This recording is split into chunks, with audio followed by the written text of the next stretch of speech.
আর মানুষ আরাম গ্রহণ করে। শুধু মানুষ না, সব প্রাণী আরাম গ্রহণ করে। সুবহানাল্লাহ।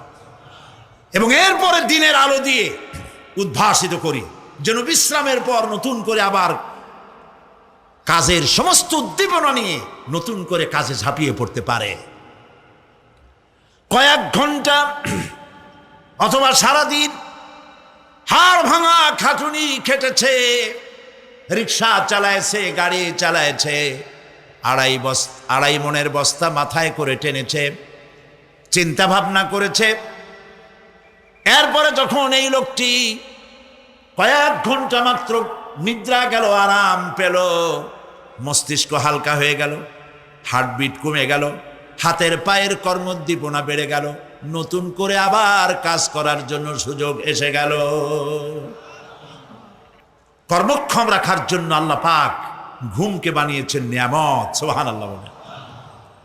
ওয়া মিন আয়াতিহি মানামুকুম বিল-লাইলি ওয়ান-নাহারি ওয়াবতিগাউ মিন ফাদলি।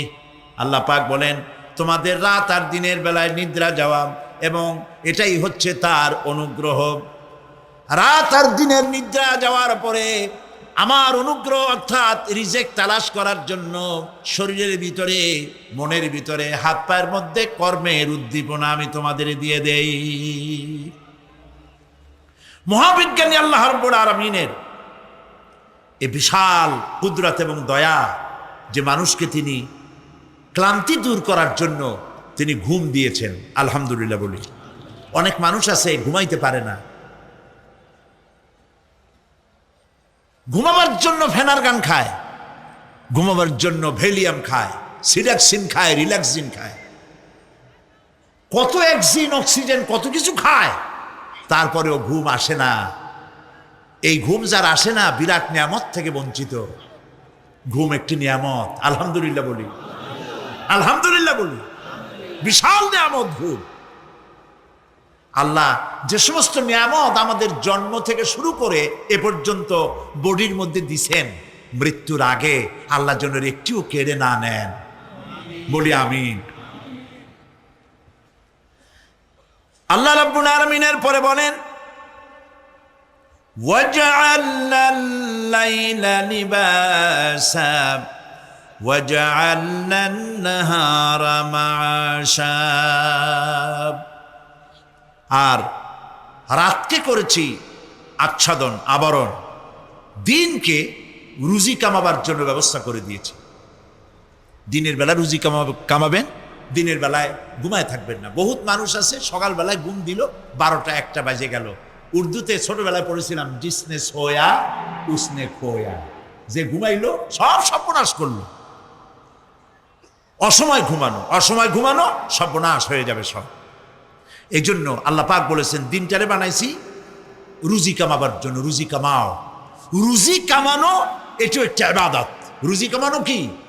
হালাল রুজি কামাবেন, ইবাদত। আপনি যে আপনার স্ত্রীকে একটা ব্লাউজ কিনে দেন, কাপড় চোপড়, প্রয়োজনীয় কসমেটিক্স কিনে দেন, আপনি যে বাজার ঘাট করেন, সব হালাল পয়সা যদি হয়, সাদকা দেওয়ার মতো সমান সওয়াব হবে। রুজি কামাইতে হবে, এটা আল্লাহ পাকের হুকুম। রুজি কামাও। ফাইদা কুদিয়াতিস সালাত ফান্তাশিরু ফিল আরদ ওয়াবতাগু মিন ফাদলিল্লাহ। সুবহানাল্লাহ বলে। নামাজ যখন শেষ হয়ে গেল, ফাইদা কুদিয়াতিস সালাত, নামাজ যখন শেষ হয়ে গেল, ফান্তাশিরু ফিল আরদ, তখন জমিনে ছড়িয়ে পড়ো আর আমার অনুগ্রহ, রিস্ক অনুসন্ধান করো। সুবহানাল্লাহ। প্রিয় ভাই সব, হযরত ওমর ফারুক রাদিয়াল্লাহু তাআলা আনহু, তিনি একবার মসজিদ নববীর মধ্যে দেখলেন ফজরের সময়, জোহরের সময় তিনি দেখলেন, ফজরে যাদের দেখলাম এক জায়গায় বসা 5-7টা লোক, জোহরে তো তাদেরই দেখতেছি, আসরের সময় দেখলেন ওইখানে বসা, মাগরিবেও দেখলেন, এশায়ও দেখলেন। এশার নামাজের পর তিনি প্রশ্ন করলেন, তোমরা কারা? বলল যে আমরা হলাম দূরের থেকে আসছি, মসজিদে নববী শ্রেষ্ঠ মসজিদ, এখানে বসে বসে আল্লাহর জিকির আজগার করি। তো আল্লাহর জিকির আজগার করো, নামাজ পড়ো, খাও কি? কাজে কিছু লোক আছে ওরা মেহেরবানি করে রান্না করে আনিয়া আমাদের খাওয়াইয়া যায়। হযরত ওমর ফারুক রাদিয়াল্লাহু তাআলা আনহু বললেন, তাহলে তো তোমার চাইতে, তোমরা যে কয়জন এখানে বসে ইবাদত করো, তোমাদের চাইতে ওই ব্যক্তি অনেক উত্তম যে নিজে রুজি কামাই করে তোমাদের খাওয়ায় যায়, তোমরা তো অলস। শুনে রাখো, নামাজের সময় ছাড়া আগামীকাল এই জায়গায় যদি বসা দেখি, ব্যাক মারে বের করে দেবো মসজিদ নববী থেকে। ইসলাম কাজের প্রতি উদ্দীপনা দিয়েছে, ইসলাম কাজের ট্রেনিং দিয়েছে। সুবহানাল্লাহ বলে কাজ করো আর খাও, বসে বসে বাপের বোঝা হইও না। আমাদের দেশে বহু পোলাপান আছে, বাপের হোটেলে খায় আর মসজিদে গিয়া ঘুমায়। খুব সহজ কাজ। কেন এরকম করো বাবাজি? কয় চাকরি পাই না। আচ্ছা চাকরি পাও না, চাকরি তো আমাদের দেশে এক সোনার হরিণ। অথর্ব মন্ত্রীর অথর্ব ভাগ্না চাকরি হয়ে যায়, কিন্তু ফার্স্ট ক্লাস ফার্স্ট হয়েছে এমএতে, চাকরি হয় না। এটা দেশের কপাল, এটা দেশের দুর্ভাগ্য। কিন্তু চাকরি পাও নাই বলে বাপের ঘাড়ের বোঝা হয়ে থাকবা। বউতে তোমার ঘুম দেখা বউ একা একা কানবে, আল্লাহ কোন উল্লুকের সাথে বিয়ে হইল আমার। চাকরি পান নাই তো অসুবিধা কি? আপনি বাসের ড্রাইভার হন, আপনি সিনেমা দাম বেচেন, আপনি জমিন চাষ করেন। জমিন চাষ করা লজ্জা। এই পৃথিবীর প্রথম মানুষ আদম আলাইহিস সালাম জমিন চাষ করেছেন। ইদ্রিস আলাইহিস সালাম দর্জিগিরি করেছেন। দাউদ আলাইহিস সালাম কর্মকার হয়ে লোহা দিয়ে অস্ত্র তৈরি করেছেন। নবী করিম সাল্লাল্লাহু আলাইহি ওয়াসাল্লাম ব্যবসা করেছেন। কাজী বেকার যুবকদেরকে বলতে চাই, বাপ আর শ্বশুরের বোঝা হয়ে থাকার মতো লজ্জার জিনিস আর কিছুই নাই। বাপের কামাই খাওয়া লেখাপড়া শেখার পর তোমার জন্য জায়েজ নাই। কাজ করো, কাজের অভাব নাই, হালাল কাজ করো, রুজিতে আল্লাহ বরকত দিয়ে দিবে। আমার দেশের জমিন এত ভালো, বলার আগেই কোন সুবহানাল্লাহ। সার মার লাগে না, যেখানে সেখানে লাঙ্গল শাবলের দরকার নাই। আঙ্গুল দিয়ে মাটি খুঁচিয়া ঘরের কোনায় আঙ্গুল দিয়ে মাটি খুঁচিয়া কদুর বিচি লাগাই দেন। 3 দিন পরে 2 পাতা, 6 দিন পর লতা, 10 দিন পর ফুল, 2 সপ্তাহের মাথায় কদু। সুবহানাল্লাহ। এই আল্লাহর দেওয়া এত সুন্দর কদু খাইয়া কয়, স্বাদের লাউ বানাইলো বই রেখে। তো আলহামদুলিল্লাহ কইল না। জমিন উর্বর। জার্মান থেকে এক কৃষি বিশেষজ্ঞ এসছিলেন বাংলাদেশে, শুনেছিলেন এটা নাকি সোনার বাংলা। তো কেমন সোনার বাংলা দেখে আসি। তারপরে বাংলাদেশ ঘুরে টুরে দেশে গিয়ে রিপোর্ট করলো যে দেশটা সত্যিই ভালো, কোনো সন্দেহ নাই, কিন্তু চাষ হয় 3টা গরু দিয়ে, সামনের 2টাও গরু, পিছনেরটাও গরু। রাগ করতেছেন না তো? মন্তব্য আমার না, মন্তব্য বিদেশিদের। গরু বললো কেন পিছনটারে? এই জন্য বলেছে এমন সোনার মাটি, মানে মাটি এত ভালো, জমিন এত ফার্টাইল, এত উর্বর, যে থেকে সায়েন্টিফিক প্রসেসে তারা কৃষি উৎপাদন করতে পারে না। কারণ সব মূর্খ লোকেরাই চাষাবাদ করে, আর শিক্ষিত লোকেরা বসে থাকে কবে একটা শেয়ার পাবে, আর কলমের গুঁতা দিয়া গভর্নমেন্টের টাকা চুরি করবে। প্রিয় ভাই সব, পিঠের উপরে পিস্তল ঠেকাইয়া চান্দাবাজি করা যেমন গুন্ডামি, ফাইল আটকায় রেখে টাকা আদায় করা অফিসারদের জন্য তার থেকেও মাস্তানি। এই মাস্তানি থেকে শিক্ষিত লোকদেরকে বাঁচতে হবে। ভিক্ষুক 2 রকম, শিক্ষিত ভিক্ষুক, অশিক্ষিত ভিক্ষুক।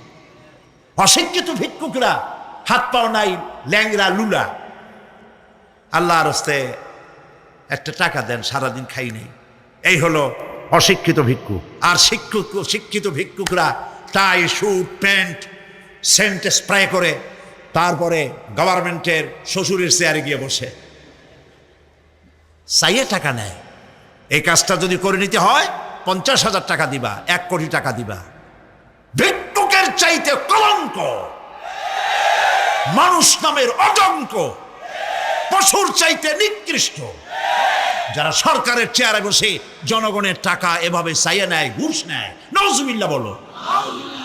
এটা ঘুষের টাকা নয়, জাহান্নামের আগুন। শান্তি পাইবে না।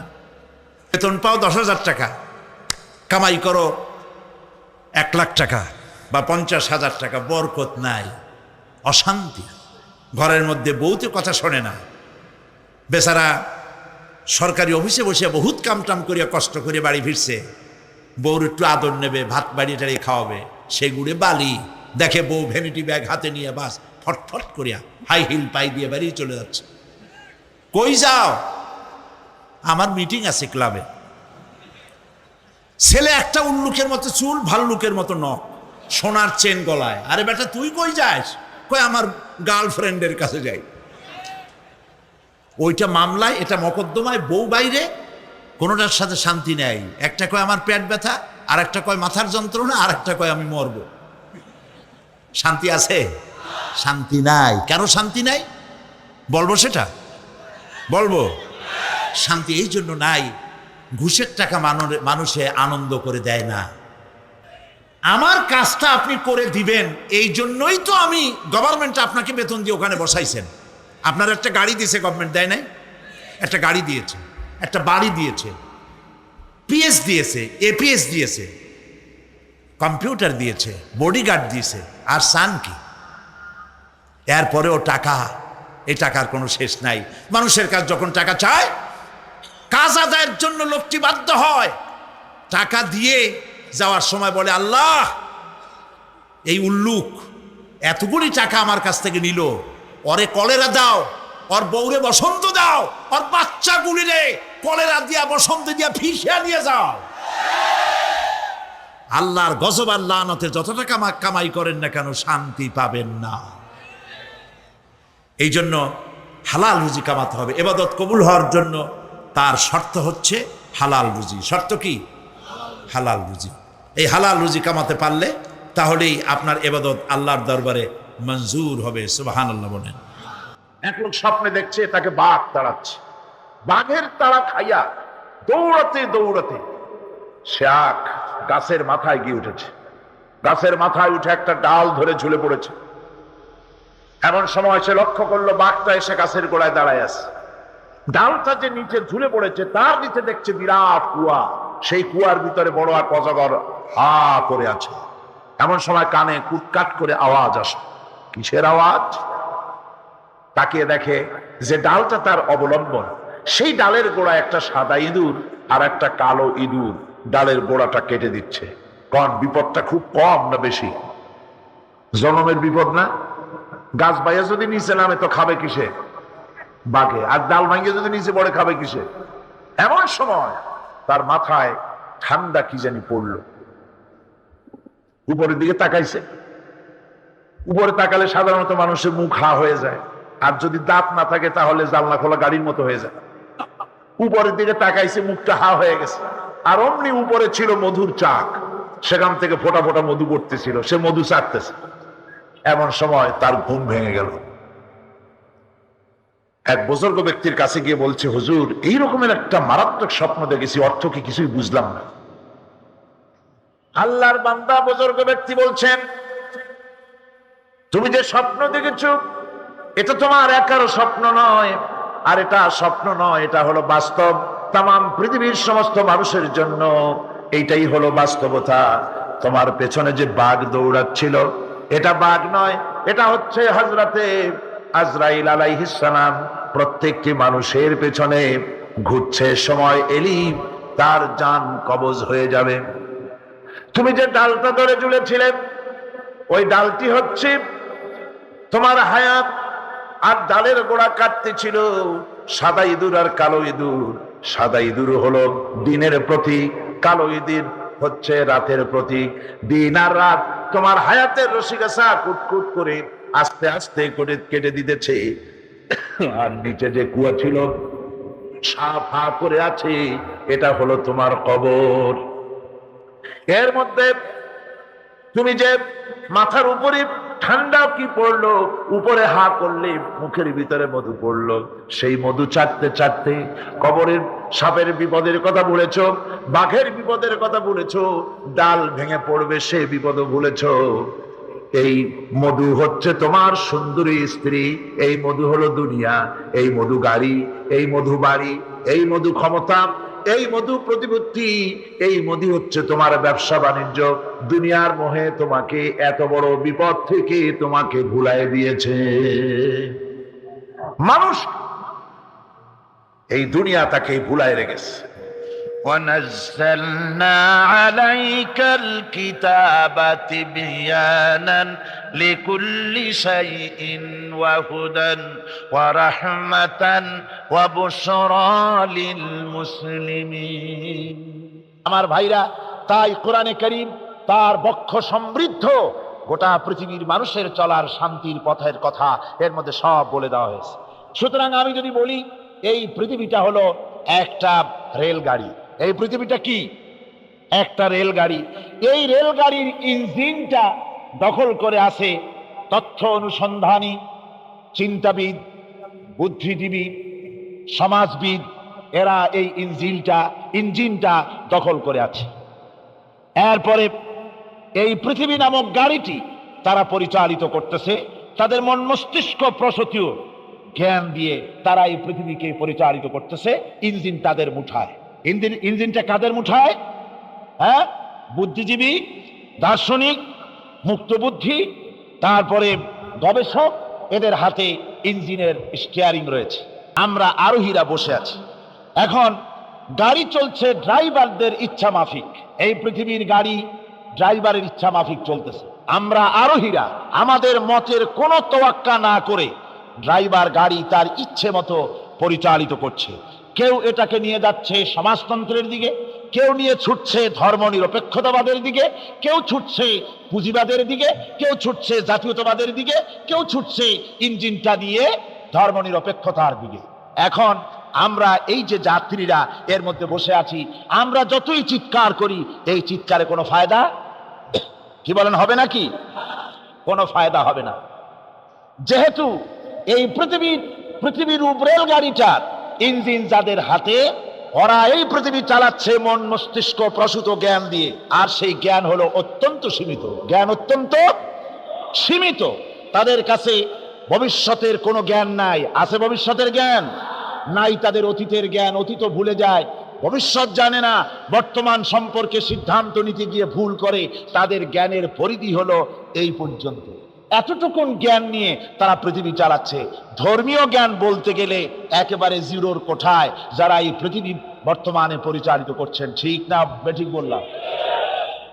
ধর্মীয় জ্ঞান তাদের এতই সীমিত, ওই সেই স্কুলের সেই ছেলেটির মতো যে ইন্সপেক্টর গিয়েছে স্কুল পরিদর্শন করতে।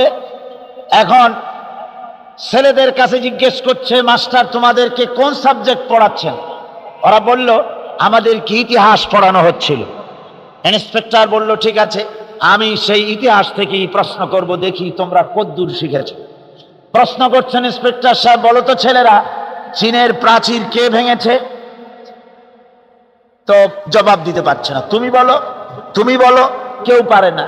এখন ওই বেঞ্চের কোনায় বসা যে ছেলেটি, সে চিন্তা করতেছে আল্লাহ কেউ তো স্বীকার করে না, এখন তো এই মুসিবত আমার মাথায় চাপবে শেষ পর্যন্ত। ইন্সপেক্টর তাকে জিজ্ঞেস করে, চাই ছেলে বলতো চীনের প্রাচীর কে ভেঙেছে? কয় যে স্যার, এই পাড়ায় দুষ্ট হিসাবে আমার যথেষ্ট সুখ্যাতি আছে, কিন্তু চীনের প্রাচীর ভাঙার মতো দুষ্কর্ম আমি করি নাই। ইন্সপেক্টর সাহেব খুব রেগে গেলেন, মাস্টারের দিকে কটমট করে তাকিয়ে আছেন। মাস্টার বলছেন, স্যার রাখবেন না, এই ক্লাসের ছেলেরা তো আমারই ছাত্র, আমি তো জানি এদের স্বভাব চরিত্র। চীনের প্রাচীর ভাঙার মতো কুকাম আমার ছেলেরা কেউ করে না। ইন্সপেক্টর রেগে রুমের থেকে বেরিয়ে চলে গেলেন হেডমাস্টারের রুমে। ইন্সপেক্টরের মুখ মলিন দেখে হেডমাস্টার বলছেন, স্যার আপনার মুখ মলিন কেন, এত রাগ কেন? রাখবো না, তোমার স্কুলের ছাত্রদের জ্ঞানের পরিধিয়েই আর তোমার মাস্টারের জ্ঞানের পরিধিয়েই। হেডমাস্টার বলছে, স্যার আপনি রাগ করবেন না, খাসি জবাহ করেছি, আপনাকে হাদিয়া তোবার ব্যবস্থাও রাখছি, রাখবেন না। এই স্কুলে কোনো ছাত্র এ কাম করে নাই সেটা আমিও বলতে পারি, তবুও যদি আপনার অসন্তুষ্টি না যায়, তাহলে চীনের প্রাচীর পুনর্নির্মাণ করার জন্য যে চাঁদা লাগে আমি তাতে কিছু অংশগ্রহণ করব, তবু আপনি রাগ করবেন না। আমার ভাইরা, এই স্কুলের ছাত্র থেকে শুরু করে হেডমাস্টার পর্যন্ত জ্ঞানের বহর যে ধরনের, আজকের পৃথিবীর ইঞ্জিনগুলি যাদের হাতে, রেলগাড়ি, এই পৃথিবী যারা রাষ্ট্ররূপ ইঞ্জিন হাতে নিয়ে যে সব শাসকরা চালাচ্ছে, তাদের জ্ঞান ঠিক এই ধরনের, এর থেকে বেশি কিছু না। এ কোরআনের ভিতরে দর্শন আছে, ফিলসফি আছে, বোটানি আছে, জুলজি আছে, পলিটিক্যাল সায়েন্স আছে, মেডিকেল সায়েন্স আছে, এর ভিতরে আপনার খতত্ব আছে, ভূতত্ব আছে, নৃতত্ব আছে, এর মধ্যে সব আছে। মেয়ে লোকের কথা আছে, প্রতিবেশীর কথা আছে, মা বাপের কথা আছে, শ্রমিকের কথা আছে, সাদা কালা মানুষের কথা আছে।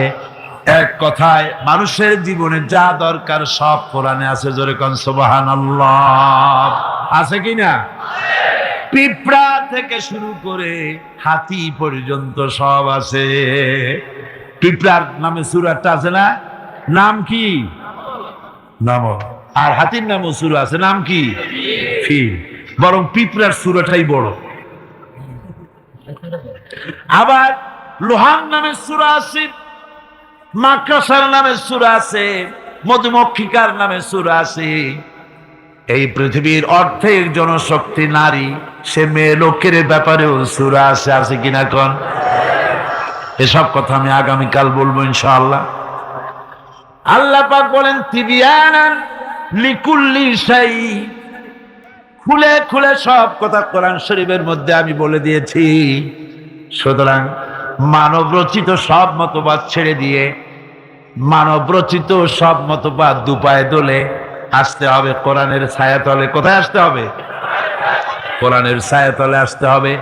সব ভুলে যেতে হবে, সবকিছু অন্ধকার, আর ইসলাম হলো নূর।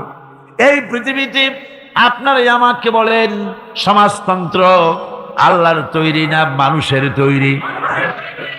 পুঁজিবাদ আল্লাহর তৈরি না মানুষের তৈরি? ধর্ম নিরপেক্ষতাবাদ আল্লাহর তৈরি না মানুষের তৈরি? কমিউনিজম আল্লাহর তৈরি না মানুষের তৈরি? জাতীয়তাবাদ আল্লাহর তৈরি না মানুষের তৈরি? আর ইসলাম কার তৈরি বলেন? এ কোরআন কার তৈরি বলেন? এই কোরআন শরীফের ভিতরে আল্লাহ রাব্বুল আলামিন গ্যারান্টি দিতেছেন, ফামান তাবিআ হুদায়া ফালা খাউফুন আলাইহিম ওয়ালা হুম ইয়াহজানুন। এই কোরআন যারা মেনে চলবে তাদের জন্য কোনো ভয় নাই, তাদের জন্য কোনো চিন্তা নাই।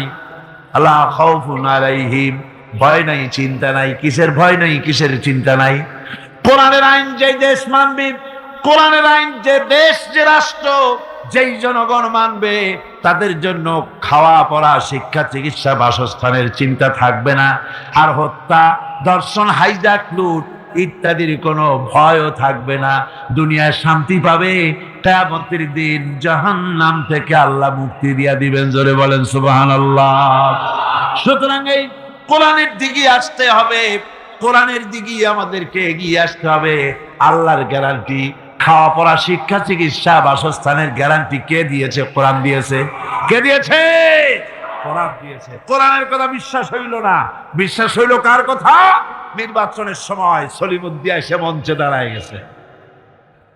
একজন, উনি দাঁড়াবার আগে একজন এসে বলল, ভাইয়ের আমার, বোনের আমার, এতক্ষণ ধরে যার বক্তব্য শোনার জন্য প্রচন্ড রৌদ্রের ভেতরে প্রতীক্ষায় ছিলেন, ইনি সেই গরিবের বন্ধু, শ্রমিকের শত্রু নাকি জানি, জনগণের কলিজার টুকরা, কৃষকের নয়নের মণি, সাধারণ মানুষের ঘিলুর চামড়া, অমুক চেরাগালি সাহেব, উনি এবার বক্তব্য রাখবেন। উনি বললেন, এবার আমি দাঁড়াইছি, আমারে ভোট দেন। সালাম কত তখন, মাশাআল্লাহ। ধর্মের কথা ওরা আমাদের বলে, আমরা নাকি ধর্মের নামে রাজনীতি করি, ধর্ম নিয়ে নাকি আমরা ব্যবসা করি। নাউজুবিল্লাহ। ধর্ম ব্যবসা তো ওরা, ধর্ম ব্যবসায়ী কারা? ওরাই। মৌসুম আসতে পরে সারা বছরে সালাম দেয় না, নির্বাচন যখন আসে, হায় রে সালাম, সালাম দিতে দিতে আসসালামু আলাইকুম, এ এত সময় বলবে কতক্ষণ? খালি কয় চালকুম চালকুম, তাড়াতাড়ি হয়ে যায়। দ্রুত সালামের ব্যবস্থা। তারপরে বাড়ি বাড়ি গিয়ে হাজির সালামের। দেখেন গরজ কত। বরিশালে শুনে আসলাম একজন ক্যান্ডিডেট নাকি এরকম গত নির্বাচনে সালাম দিতে দিতে একেবারে শেষ। তারপরে রাতে বাড়ি ফিরতেছে ক্যানভাস করে, রাত্রিবেলায় যাওয়ার সময় রাস্তা দিয়ে যাচ্ছে, সাথে লোকজন আছে, সামনে দেখে রাস্তার উপরে একটা মানুষের মতো কয় আসসালামু আলাইকুম, জবাব নেই। আরে ভাই, জবাব না দেন, ভোট না দেন, সালামের জবাবটা তো দিবেন, তাও কথা করেন। তারপর আচ্ছা ঠিক আছে একটু মোসাফা করি, হাত দিয়েছে, তা হাতও বাড়ায় না, ব্যাপারটা সালাম দেই, সালামদের জবাব দেয় না, হাত বাড়াইলাম, মোসাফা করে না, কি কাছে যায় দেখে যে মানুষ না মরা খাজুর গাছ। এই গরজ হয় তখন, বাড়ি বাড়ি যায়, মানুষের দরদে অস্থির, লক্ষ লক্ষ টাকা খরচ করে নির্বাচনে জনগণের মহব্বতে। তার মানে হলো নির্বাচন হচ্ছে একটা ইলেকশনে জিতে যাওয়া, এটা হলো বড় রকমের একটা কৃষি ক্ষেত। জমা করতে পারলে, মন্ত্রী হইতে পারলে 20 কোটি টাকা ইনকাম করার পথ হয়ে যায়, বিরাট বিরাট বড় লোক হয়ে যায়। তখন আর গরিবের কথা মনে থাকে না। মাশাআল্লাহ, গর্দান এইরকম মোটা হয়, ফিরতে পারে না, সশরীরে ফেরা ছাড়া খালি মাথা ফিরাইতে পারে না, গাজী রকেটের মতো। তারপরে পেট মাশাআল্লাহ এরকম, কুকুর মারা যায় পেটের উপরে। কোন হলে যদি ঢোকে, হলের মধ্যে যারা থাকে তারা কয় যে শুধু তো পেট দেখি, নেতা কই? কই নেতা তো পিছনে। জনগণের মাল খাইয়া তারপরে এইভাবে হারাম খেয়ে শরীরকে পরিপুষ্ট করে, মানুষকে ধোকা দেয়, আর মানুষগুলো ধোকায় পড়ে যায়। নামাজটা পড়েন যার হুকুম মতো, রোজা রাখেন যার হুকুম মতো, দোকান চালাতে হবে তার হুকুম মতো। দোকানে গিয়ে দেখা যায় দোকানদার ওজন যখন দেয়, আল্লাহ বলেছেন ওজনে কম দিও না। বান্দা এমন ভাবে দাড়ি পাল্লা ধরে, ক্রেতা মনে করে আমারে বুঝি 1 কেজির জায়গায় 1.5 কেজি দিছে। বাড়ি এনে মেপে দেখবেন 1400 টাকার বেশি না, ঠিক কিনা? মাপে কম, পরিমাণে কম। তাহলে তো গোলামি হলো না। জমিনের আইল ঠেলে জনমের ঠেলা। একদিকে নামাজ পড়ে আল্লাহরে বলে ইয়াকা নাবুদু, তোমার গোলামি করি। গোলামির প্রমাণ দেখো, জমিনে যখন জমিন চাষ করে, চাষ করার সময় লাঙ্গলের মাথা বুঝি খারাপ হয়ে যায় আইলের কাছে গেলে, আইল ঠেলিয়া একেবারে কাম শেষ। আমার ছাত্র জীবনে একবার স্টিমারে যাচ্ছিলাম কোন এক জায়গায়, বিছানা রাইখা একজন লোককে বললাম, ভাই আমার বিছানাটা দেখেন, আমি উজু করে আসি। হ্যাঁ, উজু করে আসে দেখি আমার বিছানা এমন অবস্থায় রাখছে যাতে আমার কাইতে হওয়ার উপায় নেই, এমন ভাবে চাপিয়া এতটুক করে ভালো গেছে। বললাম, হাসি মুখে বললাম, ভাই আপনার এই আচরণে প্রমাণ হলো মাত্র 6-7 ঘন্টার জার্নিতে বা 12 ঘন্টার জার্নিতে আপনার আমার বিছানার আইল যখন ঠিক রাখতে পারেন নাই, আপনার জমিনের কাছে যার জমিন আছে সে আইলও আপনি ঠিক রাখতে পারছেন বলে মনে হয় না। রাসূলুল্লাহ বলেছেন, লানাল্লাহ মান গায়্যারা মানারাল্লাহ, যে ব্যক্তি জমিনের আইল টেরা বাঁকা করে তার উপরে আল্লাহর লানত, আল্লাহর অভিশপ্ত। আল্লাহর কাছে বললেন, আল্লাহ ইয়াকা নাবুদু, তোমার গোলামি করি। এই গোলামির প্রমাণ দিতে হবে, বাজারে দিতে হবে, হাটে দিতে হবে, দোকানে দিতে হবে, অফিসে দিতে হবে, আদালতে দিতে হবে, কলে দিতে হবে, কারখানায় দিতে হবে, সেক্রেটারিয়েটে দিতে হবে, বঙ্গভবনে দিতে হবে, কলেজে দিতে হবে, বিশ্ববিদ্যালয়ে দিতে হবে, রান্নাঘর থেকে শুরু করে বঙ্গভবন পর্যন্ত সব জায়গায় গোলামি হবে কার? চিল্লায় বলেন, কার গোলামি? আল্লাহ। ইসলাম যাকাত ভিত্তিক অর্থ ব্যবস্থা কায়েম করে, আর অনিসলামিক সরকার সুদ ভিত্তিক অর্থ ব্যবস্থা কায়েম করে। যাকাত আর সুদের মধ্যে পার্থক্য কি? যাকাত হচ্ছে, এক কথায় বুঝাই, ব্যাখ্যা দেব না, এক কথায় বুঝাবো, যাকাত হচ্ছে ধনীদের কাছ থেকে নেও, গরিবদেরকে দাও। আবার শুনুন, যাকাত হচ্ছে ধনীদের কাছ থেকে নাও, গরিবদেরকে দাও। আর সুদ হচ্ছে গরিবদের কাছ থেকে নাও, ধনীদেরকে দাও। টাকায় টাকা টানে, একজনে শুনছিল টাকায় টাকা টানে, সে মনে করলো কেমনে টাকায় টাকা টানে। তারপরে সে এক ব্যাংকের সামনে গিয়ে অনেক টাকার মধ্যে নিজের একটা টাকা ছুঁড়ে মেরেছে। ঘন্টা 2 দাঁড়ায় আছে, দেখে যে তার টাকা আসে না। তখন ব্যাংকের দারোয়ান এসে পিছন থেকে গলাটা ঠেসে ধরছে, বেটা তুমি চোর নাকি, না হাইজ্যাকার, না মাস্তান, না সাদাবাজ? তাহলে এই পজিশন নিয়ে দেখতেছো কি?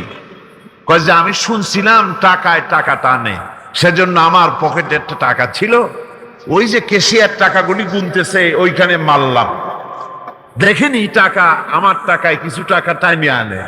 এতক্ষণ দাঁড়ানো, আমার টাকা তো টানলই না, আমার যে একটা টাকা তাও আসে না। দারোয়ান বলছে, বেটা তুমি ঠিকই শুনেছো, টাকায় টাকা ঠিকই টানে, ওই অনেকগুলা টাকা তোমার একটা টাকারে এমন ভাবে টাইনিয়া ধরছে, বাইরে আবার উপায় নাই। সুদভিত্তিক অর্থ ব্যবস্থায় গরিবরা এভাবে শোষিত হয়। শোষিত হয় কারা? গরিবরা। সিনেমা কারা বানায়? ধনীরা। শোষিত হয় কারা? গরিবেরা। লক্ষ্য করেন, তাকান, আল্লাহর কথা কত বাস্তব। ধনীরা সিনেমা বানায়, শোষিত হচ্ছে গরিবেরা। রিক্সা চালায়, ঠেলা গাড়ি চালায়, মাথার ঘাম পায়ে ফেলেছে, পরিশ্রান্ত হয়েছে, বিকেল বেলায় সেই টাকা নিয়ে যাচ্ছে বাজার করতে। সিনেমা হলের সামনে যায় দেখে সর্বনাশ, যুবক একটা যুবতীর জড়ায় ধরছে 2 হাত দিয়া, নিচে লেখা কি যে প্রেম আর কত যে জ্বালা। বেচারা গরিব মানুষ মাথা গরম হয়ে গেছে এটা দেখিয়া, যে বাইরে যদি এত জ্বালা, ভিতরে না জানি কত মজা। যে টাকা দিয়ে চাউল কিনতো, সেই টাকা দিয়া টিকিট কিনে সিনেমায় ঢুকলো। এর মাথা ঘামানো পয়সাগুলি পাইল কে? বড় লোকই পেল। বড় লোকেরা ব্যাংকে টাকা রাখে, গরিব মানুষেরা ব্যাংক থেকে টাকা লোন নেয়। কৃষি লোন নিল, গরু কিনলো, বীজ কিনলো, সার কিনলো। আকাশ থেকে বৃষ্টি হলো না, অনাবৃষ্টি, অতিবৃষ্টি, খরার কারণে ফসল হলো না। ব্যাংক কি তার লোন মাফ করবে? তার সুদ মাফ করবে? শেষ পর্যন্ত গরুটা বেচা, মায়ের হাতের, বউর হাতের শেষ চুড়ি গাছা বিক্রি করে লোন পরিশোধ করলো। বড় লোকের টাকা ওখানে ছিল, ওই টাকায় আরো টাকা গিয়ে জমলো, আর গরিব ফতুর হয়ে গেল। এই জন্য আল্লাহ পাক বলেছেন, সুদ হচ্ছে ওয়াহাল্লাল্লাহুল বায়আ ওয়া হাররামা রিবা। আল্লাহ পাক ব্যবসাকে করেছে হালাল, সুদকে করেছেন হারাম। এই সুদের মধ্যে 70টি গুনাহ, তার ছোট্ট গুনাহ হলো নিজের মায়ের সাথে জিনা করা। জোরে কর নাউযুবিল্লাহ। মায়ের সাথে জিনা করার চাইতেও নিকৃষ্ট, এটা হলো ছোট গুনাহ। টের পাইছেন? এইটাই হলো ছোট গুনাহ। তাহলে বড় গুনাহ কি? বড় গুনাহ হচ্ছে আল্লাহ আর তার রাসূলের সাথে যুদ্ধ করা। নাউযুবিল্লাহ পড়ে। সুতরাং এই সুদ ভিত্তিক অর্থ ব্যবস্থার, এই সুদ ভিত্তিক অর্থ ব্যবস্থাকে নির্মূল করে দিয়ে ইসলাম যাকাত ভিত্তিক অর্থ ব্যবস্থা কায়েম করেছিল, যার ফলে মানুষ খেয়ে পরে সুখে শান্তিতে বসবাস করেছে। চুরি নাই, ডাকাতি নাই, জেনা নাই, ব্যভিচার নাই, হত্যা নাই, ধর্ষণ নাই। এমন এক সময় এসেছিল কোরআনে কারিমের বরকতে, যাকাত ভিত্তিক অর্থনীতির বরকতে, এমন এক সময় এসেছিল ময়দানে ঢোল পিটানো হতো বাজারে বাজারে, যাকাত কে নেবে, যাকাত কে নেবে, যাকাত কে নেবে। একজন মানুষও খুঁজে পাওয়া যায় নাই যে বলবে যাকাত আমার দরকার। গল্প করলাম? এটা কি গল্প? বাস্তব। হযরত ওমর বিন আব্দুল আজিজ রাহমাতুল্লাহ আলাইহির জামানায় সদকার টাকা নিয়ে 3টি দিন একজন ঘুরেছেন গ্রামে গ্রামে, ময়দানে ময়দানে। একটা গরিব খুঁজতেছেন সদকার টাকা দেবে, গরিব খুঁজে পাওয়া যায় না। ক্লান্ত শ্রান্ত হয়ে মরুদ্যানের ভিতরে আরাম করতেছেন, এমন সময় দেখতে পেলেন সেখানে আর একটা লোক আসছে, ধুলা মলিন বড় একটা বস্কা তার সাথে। এই লোকটি তার কাছে গিয়ে বলছে, ভাই আল্লাহ আপনারে আমারে মিলাই দিছে, 3 দিন পর্যন্ত ঘুরেছি কিছু সৎকার টাকা নিয়া, এত বড় দেশের এত জায়গা ঘুরলাম, একটা গরিব পাই নাই যে তারে দেব, আল্লাহ আপনারে মিলাই দিছে, নেন এই টাকাগুলা। তুমি কি মনে করছো আমার এই বস্কার মধ্যে ছেঁড়া খাতা? তোমার টোপলায় যে টাকা আছে আমার বস্তায় তার থেকে অনেক বেশি টাকা আছে। তুমি ঘুরতেছো 3 দিন, আমি ঘুরতেছি সপ্তাহকাল, একটা ভিক্ষুক পাই নাই।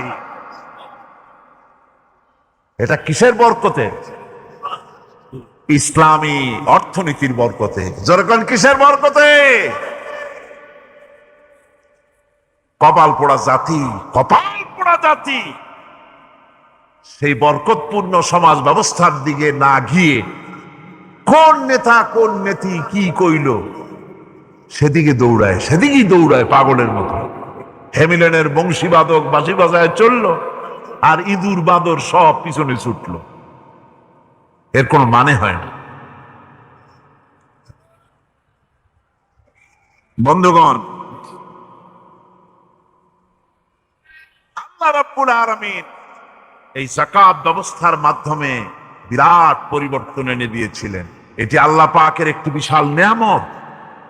এই নিয়ামত আল্লাহ পাক ইসলামী রাষ্ট্রকে দান করেছেন। রাসূলুল্লাহ যে সব কথা বলেছেন, সব কথা হচ্ছে বিজ্ঞান সম্মত, সমস্ত কথা আল্লাহ পাকের তরফ থেকে বলেছেন। তাই রাসূল পাক সাল্লাল্লাহু আলাইহি ওয়াসাল্লাম পৃথিবীতে যা দিলেন, পৃথিবীতে এই যেহেতু রাসূল কথা বলেছেন আল্লাহ, আর জ্ঞানটা হচ্ছে আল্লাহ। জ্ঞানটা কার? রাসূলের জ্ঞানটা কার? দেখেন, রাসূলের জ্ঞান আসার আগে, রাসূলের কাছে জ্ঞানটা এলো, আপনারা বললেন আল্লাহর জ্ঞান। এর আগে জ্ঞানী ব্যক্তি ছিলেন সেখানে আবু জাহাল। জ্ঞানী ব্যক্তি কে ছিলেন? আবু জাহাল। আবু জাহালের নাম কি ছিল? আবুল হাকাম। আবুল হাকাম মানে কি? বুদ্ধির বাপ। শুধু বুদ্ধি না, বুদ্ধির বাপ। কিন্তু ওহির জ্ঞান যখন এসে গেল, তখন এই বুদ্ধির বাপ কি হয়ে গেল? জি, আবু জাহেল। তখন হয়ে গেল সে মূর্খের পিতা। যে ছিল বুদ্ধির পিতা, সে হয়ে গেল মূর্খের পিতা। এরকম হয় যখন জ্ঞানী লোকেরা গ্রামে না থাকে, যখন লেখাপড়া না থাকে, যখন দেশের মধ্যে চিন্তা, চেতনা, প্রগতি, অগ্রগতি, তারপরে সাহিত্য, শিল্প, বিজ্ঞান ইত্যাদির কোনো চর্চা নাই, সেখানে তখন কিছু চালাক লোক সেখানে মাতুব্বর হয়ে যায়, আর মাতুব্বরি ফলো করে। তখন এরকম একটা গ্রামের মধ্যে নদীর তীরে বন্যা হয়েছিল। তো বন্যায় একটা ঢেকির একটা অংশ ভেসে এসেছিল চরে। ঢেকির সেই অংশ যেটা দিয়ে ধান ঢালা হয়, ওটাকে আপনারা কি বলেন? ঢেকির মাথায় যেটা থাকে ওঠানামা করে, ওটাকে কি বলে? মশাল। আচ্ছা, এই মশালটা আপনাদের ভাষা আপনারা বুঝুন, অনেক জেলার লোক তো আছেন, আপনারা বুঝে নেন যে জিনিসটা কি।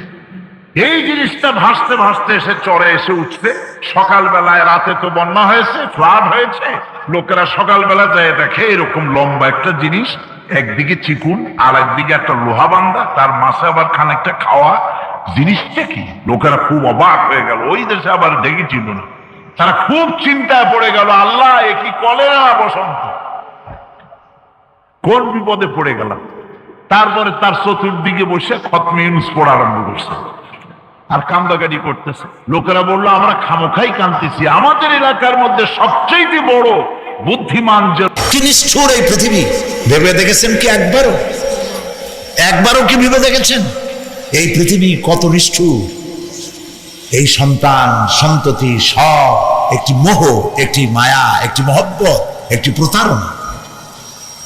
যে বইয়ের জন্য হারাম ইনকাম করেছেন, যে সন্তানদের জন্য হারাম ইনকাম করেছেন, জান দিলেন, রক্ত দিলেন, জীবন দিলেন, সারা রাত কষ্ট করেছেন, দৌড়দৌড়ি করেছেন, যখন মরে গেলেন, যে বাচ্চাটা আপনি কোলে না নিলে কলিজা ঠান্ডা হয় না, সেই বাচ্চা বলবে, মাকে বলবে, মা বাপের লাশ যে রুমে আছে আমার সেখানে নিও না, আমার ভয় করে।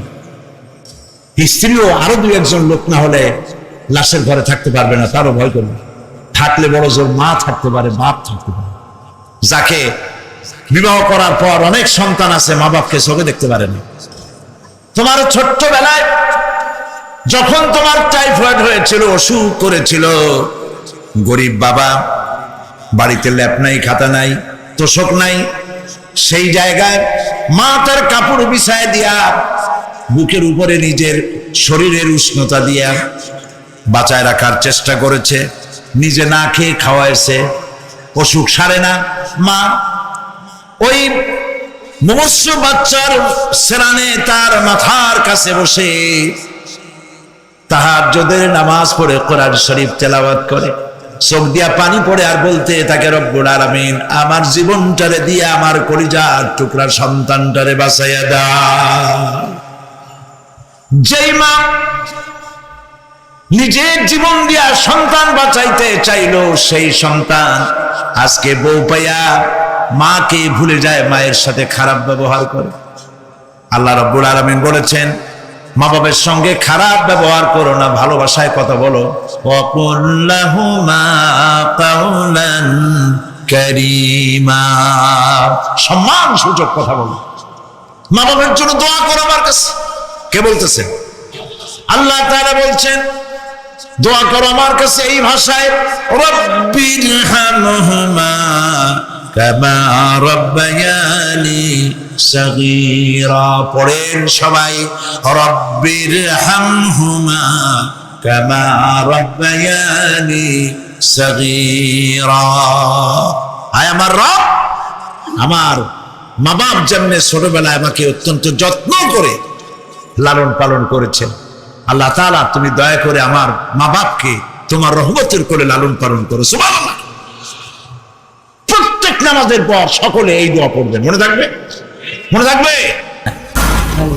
ইমানদার যখন বিপদে জর্জরিত হতে থাকে তখন সে ভেঙে পড়ে না, তখন অন্ধকারের বিপদের অন্ধকার বিদীর্ণ করে আলোর এক প্রভা তার চোখের সামনে উদ্ভাসিত হয়ে ওঠে।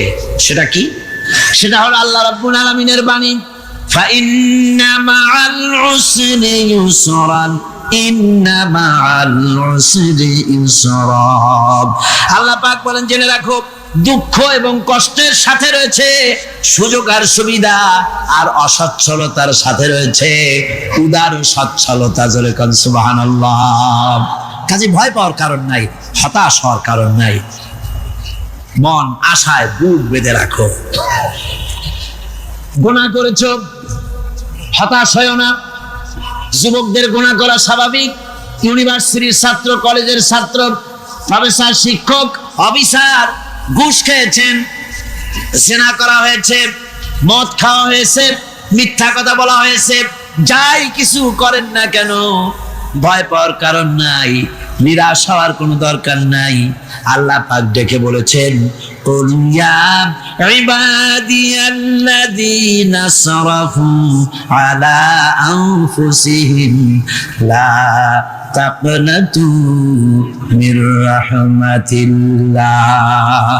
আর আল্লাহ বলেন, ও নবী আপনি শুনায় দেন, হে আল্লাহর বান্দারা, তোমরা যারা নিজেদের উপরে বাড়াবাড়ি করেছো, নিজেদের উপরে জুলুম করেছো, অত্যাচার করেছো, আমি আল্লাহর রহমত থেকে নিরাশ হয়ে যেও না। মানুষ যদি অপরাধ করে, বাপের সাথে অপরাধ করেছে, মায়ের সাথে অপরাধ করেছে, মা বাবা সন্তানের চাইতে এত বড় কল্যাণকামী তো আর কেউ নাই, কিন্তু মা বাবা কোনোদিন বলে না আয় আমার ছেলে, তোরে মাফ করে দেই, এরকম বলে নাকি? মন চায় ছেলে যদি মাপ চাইতো, খুশি হয়ে মাফ করে দিতাম, কিন্তু কেন যে আসে না, ডাকে না যে আয় মাফ করে দেই। মা বাপ আপনাকে এত ভালোবাসে, সেই মা বাপও আপনাকে বলে না যে আয় মাফ করে দেই। আমার আল্লাহ হচ্ছেন এমন আল্লাহ,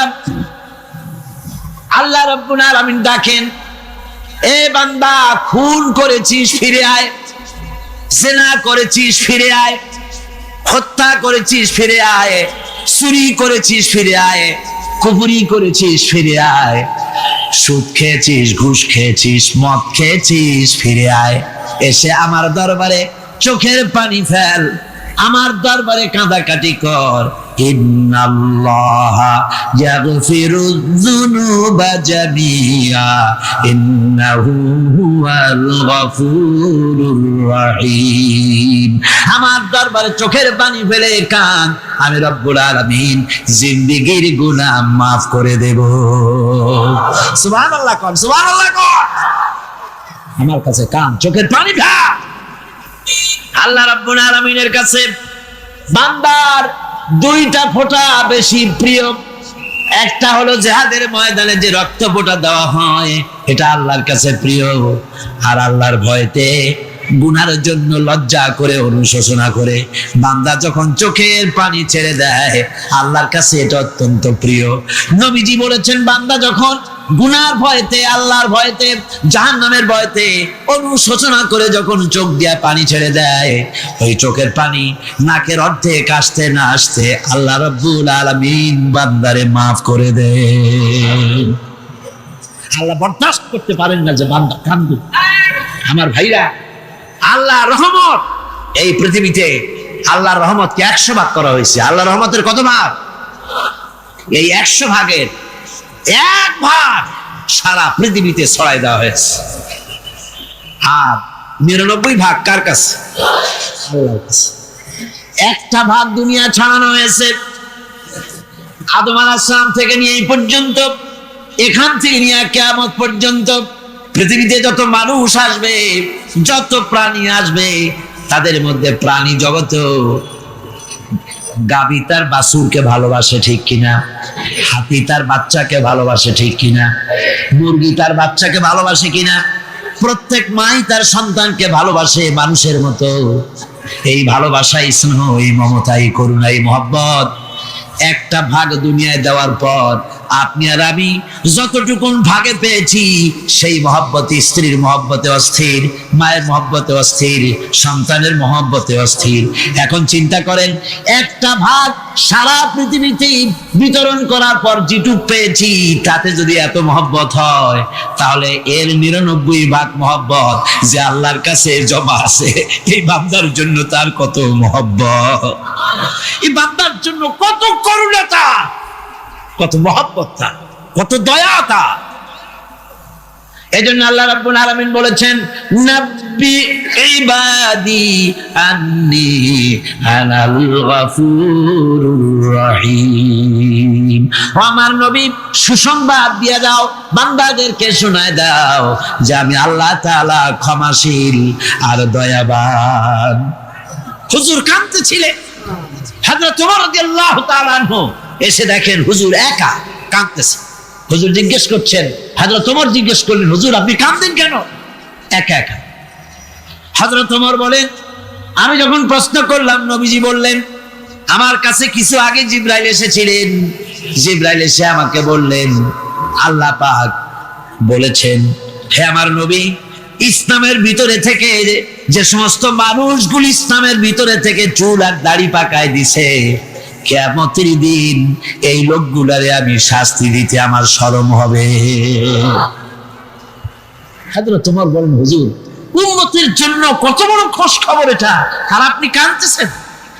হুজুর বলেন, ওমর তুমি জানো না, আমার কান্নার কারণ ভিন্ন। আমার কান্নার কারণ হলো যে আল্লাহ রাব্বুল আলামিন কিয়ামতের দিন দাড়ি চুল পাকা বান্দারে শাস্তি দিতে স্মরণ করবেন। সেই দাড়ি চুল পাকা বান্দাগুলি আল্লাহর সাথে নাফরমানি করতে স্মরণ করে না। আমি এই লজ্জায় কাঁদতেছি। ভাইরা, হুজুর, আল্লাহ পাক বলেন, ও আমার নবী, রাতের আধারে যখন একটা বুড়া আমার দরবারে হাত উঁচু করে, একটা বুড়া মানুষ রাতের আধারে যখন আমার দরবারে হাত উঁচু করে আর যখন বলতে থাকে, রব্বুল আলামিন, আমার পেছনের জীবনটা বড় খারাপ করেছি, এমন কোন কাজ জীবনে করি নাই যা তোমার কাছে কিছু দাবি করতে পারি, সব রকমের নাফরমানি করেছি, আজ আমি বুড়া হয়ে গেছি, কামাই করতে পারি না, ছেলে আমাকে চোখে দেখতে পারে না, পুত্রবধূ আমাকে ঘরে জায়গা দেয় না, আমার স্ত্রী আমাকে দেখতে পারে না, রোজগার করতে পারি না, হাঁটতে পারি না, চলতে পারি না, সবার কাছে আমি তিতা হয়ে গেছি, আমি দাঁড়াতে পারি না, কোমরে ব্যথা পাই, হাঁটুতে ব্যথা পাই, চলতে পারি না, কানে শুনতে পাই না, চোখে দেখতে পারি না, আর তোমার কাছে কিছু চাইয়া নেব এমন ভালো কাজও করি নাই। এইভাবে যখন বান্দা কাঁদতে থাকে আমার দরবারে, ও আমার হাবিব আমার রহমতের দরিয়ায় জোশ মেরে যায়, আমার শরম হয় এই বুড়াটারে কেমনে খালি হাতে ফিরাইয়া দেই। সুবহানাল্লাহ, সুবহানাল্লাহ। আমার আল্লাহর এত দয়া, আমার আল্লাহর এত মায়া, এত মহব্বত। আমার আল্লাহ রাব্বুল আলামিন বলেন, وَإِذَا سَأَلَكَ عِبَادِي عَنِّي فَإِنِّي قَرِيبٌ। আমার হাবিব, আমার বান্দা আমার ব্যাপারে প্রশ্ন করে, আমি বান্দার একদম নিকটে। কোরআন শরীফের ভিতরে যত জায়গায় রাসূলকে বলা হয়েছে সুয়ালে, আল্লাহ নবীর সাহাবী প্রশ্ন করেছেন, নবীজি, বান্দা কখন আল্লাহর নিকটবর্তী হয়ে যায়? নবীজি বলেছেন, বান্দা যখন সেজদা দেয় তখন আল্লাহর বান্দার মাঝে কোনো হিজাব থাকে না, একদম আল্লাহ পাকের নিকটবর্তী হয়ে যায় বান্দা যখন সেজদায় পড়ে যায়। সুতরাং নামাজ হচ্ছে নিকটবর্তী হওয়া, সালাত এটা হচ্ছে নিকটবর্তী হওয়া। নামাজ ফরজ হওয়ার কারণ হচ্ছে এই যে মানুষ আল্লাহর বান্দা বা গোলাম হিসেবে সৃষ্টি হয়েছে, তাই একমুখী হয়ে এর বন্দিগি করা এটা হচ্ছে তার স্বাভাবিক একটা প্রকৃতি।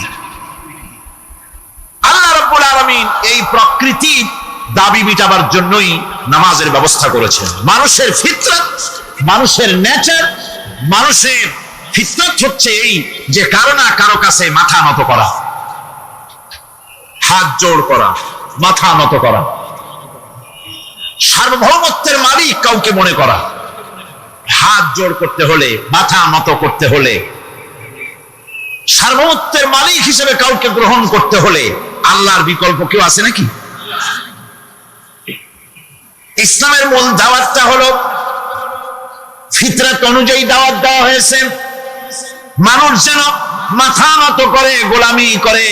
এজন্য আল্লাহ রাব্বুল আলামিন বলেছেন যে আমি মানুষ এবং জিনকে সৃষ্টি করেছি, তার কারণটাই হলো মা খালাকাতুল জিন্না ওয়াল ইনসা ইল্লা লিয়াবুদুন। মানুষ আর জিন জাতিকে সৃষ্টি করা হয়েছে ইবাদতের জন্য, গোলামির জন্য।